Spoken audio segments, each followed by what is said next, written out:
พร้อมเลยบ่ก็ได้เสียเพื่อกันจังงัดเด้อบ่นะโมสามจบพร้อมกันเนาะนะโมตัสสะภะคะวะโตอะระหะโตสัมมาสัมพุทธัสสะเสียพระเจ้าหนึ่งนะโมตัสสะภะคะวะโตอะระหะโตสัมมาสัมพุทธัสสะนะโมตัสสะภะคะวะโตอะระหะโตสัมมาสัมพุทธัสสะสวดพร้อมกันเด้อติทันเตนิพุเตวาปีเมื่อพระตถาคตคือพระพุทธเจ้ายังทรงพระชนอยู่ก็ดีหรือปรินิพพานแล้วก็ดีสะเมจิตเตสมังพลังเมื่อมีจิตเลื่อมใสเสมอกันผลบุญก็ย่อมเสมอกันเจโตปนิธิเหตุหิสัตตาคัจฉันติสุขติงสัตว์ทั้งหลายย่อมไปสู่สุขติเพราะเหตุแห่งการตั้งจิตไว้ดีเพราะเหตุแห่งจิตเลื่อมใสในพระพุทธเจ้านั้นพระหุนนางวะตะอัฏฐายาอุปัชชันติตถาคตาพระตถาคตเจ้าทั้งหลายคือพระพุทธเจ้าทั้งหลายทรงอุบัติเกิดขึ้นเพื่อประโยชน์แก่ชนหมู่มากยัตถการังกริตวานะสัพคังคัจฉันติทายกาติทายกทายิกาผู้ทำบุญทั้งหลายกระทำสักการะบูชาในพระตถาคตเจ้าคือพระพุทธเจ้าย่อมไปสู่สุคติโลกสวรรค์ดังนี้สาธุต่อเจียยืนยันไปให้น้อมรับเอาพระพุทธเจ้าพระพุทธพระธรรมพระสงฆ์กับที่พึ่งเนาะจะป่าสาธุ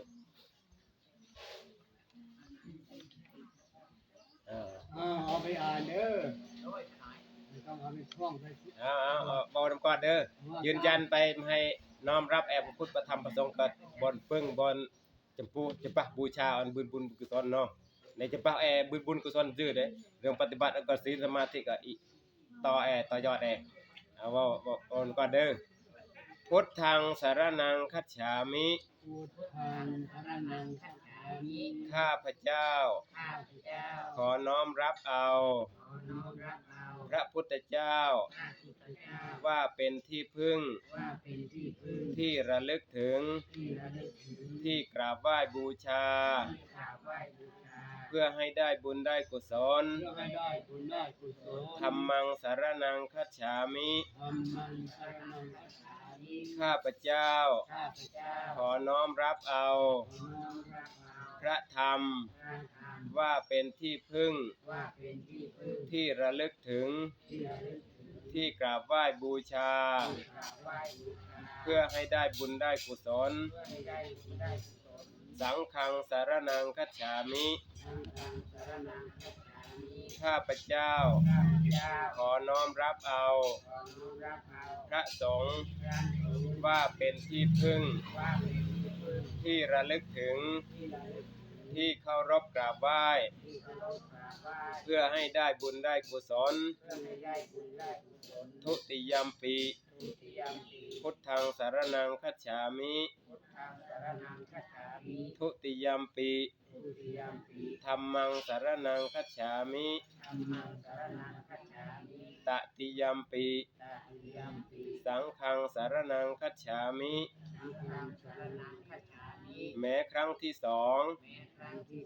ข้าพเจ้าขอน้อมรับเอาพระพุทธเจ้าพระธรรมพระสงฆ์ว่าเป็นที่พึ่ง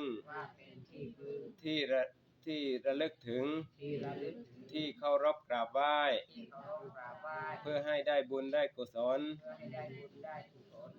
ตติยัมปิ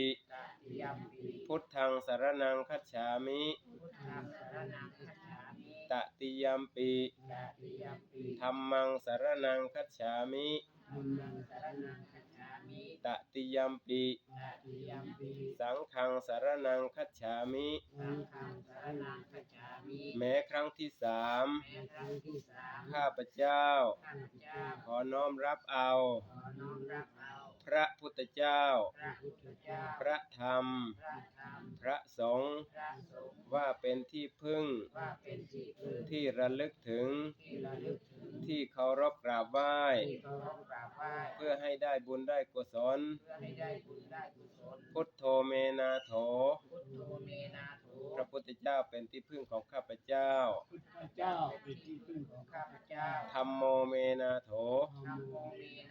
พระธรรมเป็นที่พึ่งของข้าพเจ้าสังโฆเมนาโถ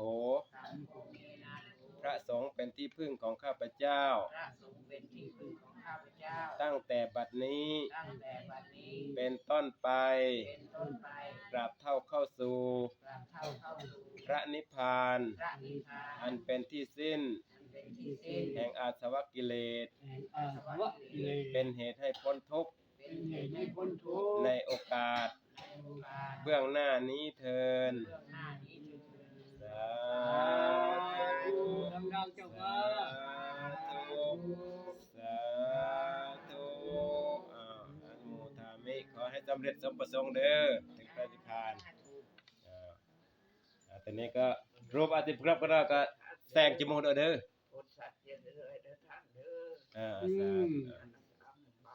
นั่งได้ยังไงไม่เหนื่อยเลยเนาะนั่งได้ยังไงไม่เหนื่อยเลยเนี่ยก็รูปประกอบกันก็จัดจมูกเด้อกันดองได้ดองบืน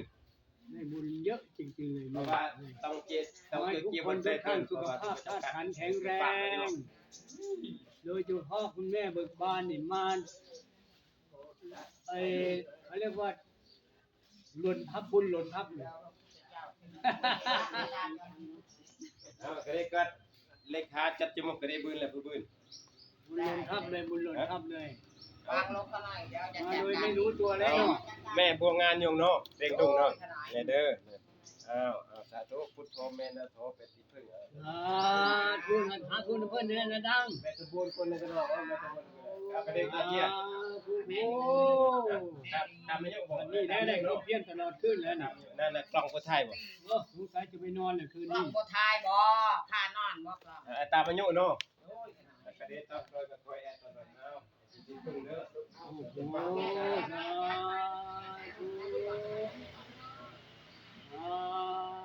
ธุตามันยุเนาะน้ำแม่ได้บ่แม่ลาก่อนจะกล้องไงจับงานนี่แม่จะกล้องเลย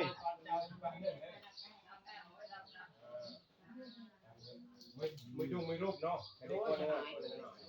มองกันแม่เนาะแม่พวกงานก็วันนึงแม่เนี่ยเนาะตะบูนเนาะว่าเพิ่นดีใจแห้งก็ได้ตาเจียตามันยุให้ล่ะได้งามได้ล่ะได้งาม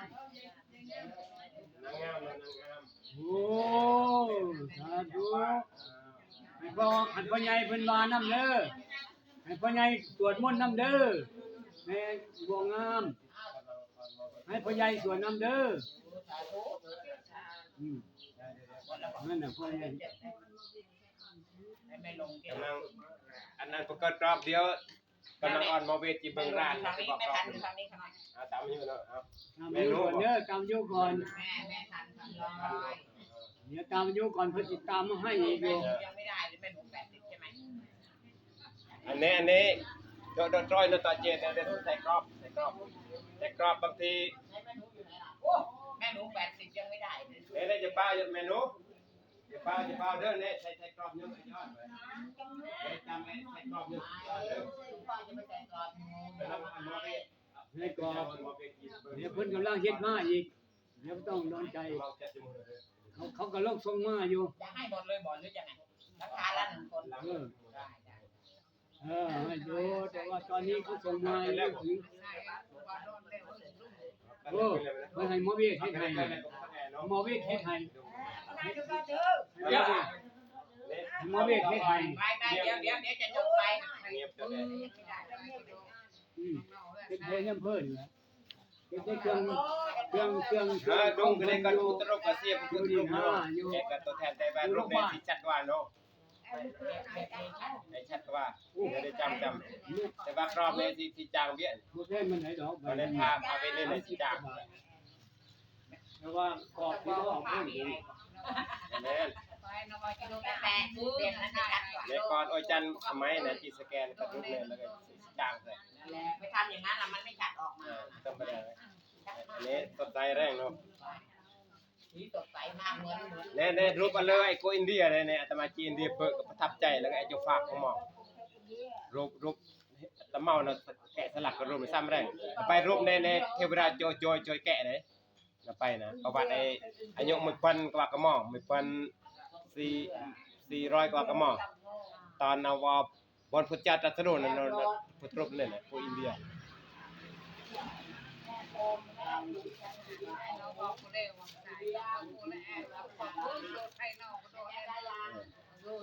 และจริงๆก็ได้กวนดุ้งนะราชกุฎเต่าไปที่ด้านเต่าหนึ่งเนี่ย ถือไปด้วยนะคะสวดด้วยคืน